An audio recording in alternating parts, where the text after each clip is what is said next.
Congresswoman Axne, thank you so much for joining me for our conversation. This is part of our Biofuels Champion series leading up to our annual fly-in this September. I want to start with a real easy question for you. Tell me why supporting biofuel producers and farmers is so important to you. Well, let's just start with the numbers. 40,000 Iowans are employed in this sector, and we put towards billions of dollars, around 5 billion, towards our GDP. So even if you just left it at that, I'd say that's why it's so important. But we all know that biofuels help us in so many ways in addition to jobs. They help us with climate issues. They make sure that we're, giving people good fuel.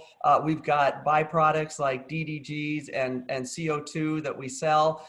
This is an incredibly clean product that has a lot of external opportunity that we've created through an innovative environment. I'm so grateful to see our biofuels producers, be flexible and bring out new products that they can sell. So I see this as an incredible business that we've got to continue to promote on many levels, the jobs that it provides and certainly the sustainability that it provides, and we've got to make sure that we protect it.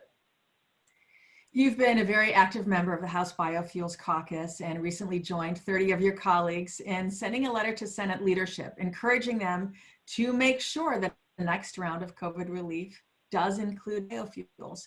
Talk to me a little bit more about what you've been doing to continue to help industry stabilization as we have been weathering this COVID pandemic.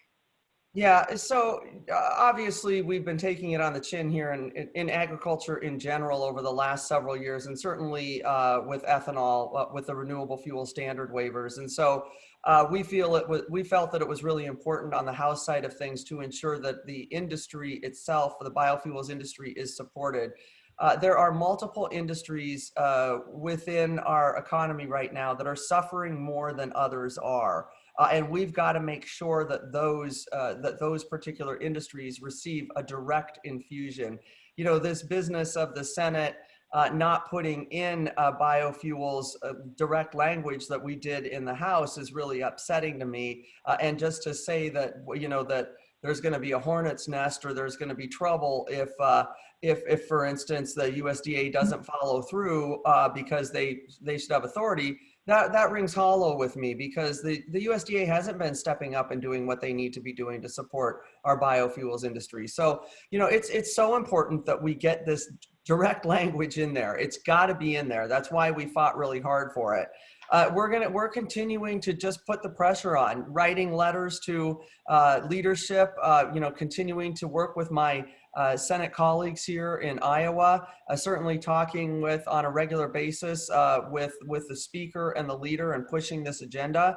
I tell them how important it is, not just for Iowa, but for our entire country's GDP and any movement that we want to make towards sustainability. We do it through supporting our biofuels. So I'm going to continue to write letters. I'm going to continue to be a squeaky wheel. I'm going to continue to write an op-ed just like I did the other day and put that out there about the importance of ethanol and the importance of biofuels for Iowa, Midwest states in general, and the entire country. So it's not just the right thing to do. It supports rural America. Rural America is the backbone of our country. If we start depleting the industries that are the framework to support rural America, we lose out on opportunity for this entire country because rural America is where our small manufacturing come from. Everything comes from rural America to support other parts of this country.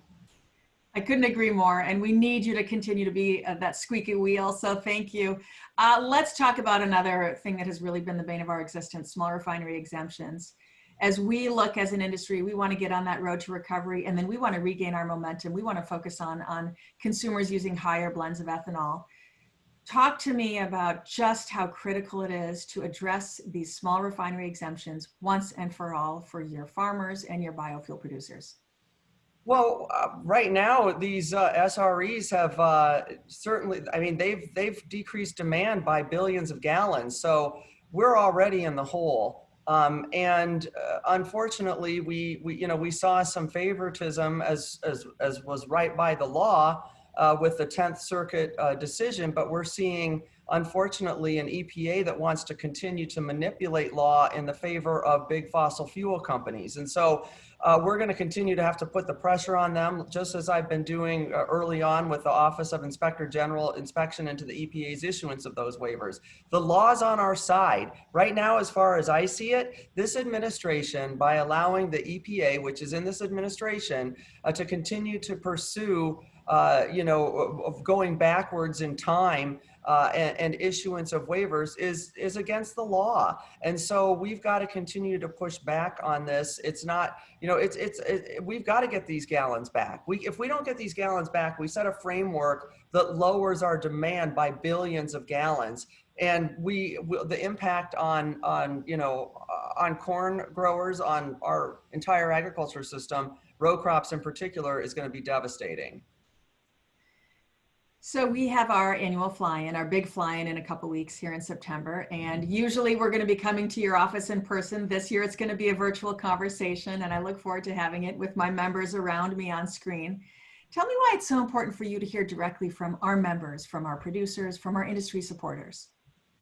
Yeah, because these are real people. These are the stories that I hear, that I go and I tell, that I say, when I'm literally on the well and I talk about the issues that we're facing in America, in particular in rural America. It's the stories from those who are working at our ethanol plants, who are being laid off, who don't know when they're going to, be able to get back to work, who see their neighbors unable to put food on the table for their kids because there's not another job opportunity, because we're taking the good ones away. Biofuels production in places like Iowa, it brings in great paying jobs, supports our rural communities, and supports our overall economy here in our state. And so it's incredibly important that we continue, to fight for this. And the reason that it's so important is because I care about the people that are employed there, and I care about the sustainability of our farms, and I care about the future of our economy. So having the stories, people come and tell me that their spouse has to go take on a second job on top of their first job already because we can't have a good biofuels package, that their children aren't able to attend school or camps or whatever that they would like to because they can't afford it. We're strapping hardworking Americans, and these are why it's important to hear these stories. Well, I want to thank you for fighting loudly and vociferously for biofuel in rural America. We really appreciate it. We're in your corner, fighting alongside with you, and know that we're all thinking of your constituents in Iowa as you guys are recovering from derecho. So stay well, and I will talk to you again with my members in a couple of weeks. Thanks so much. Appreciate it. Thank you.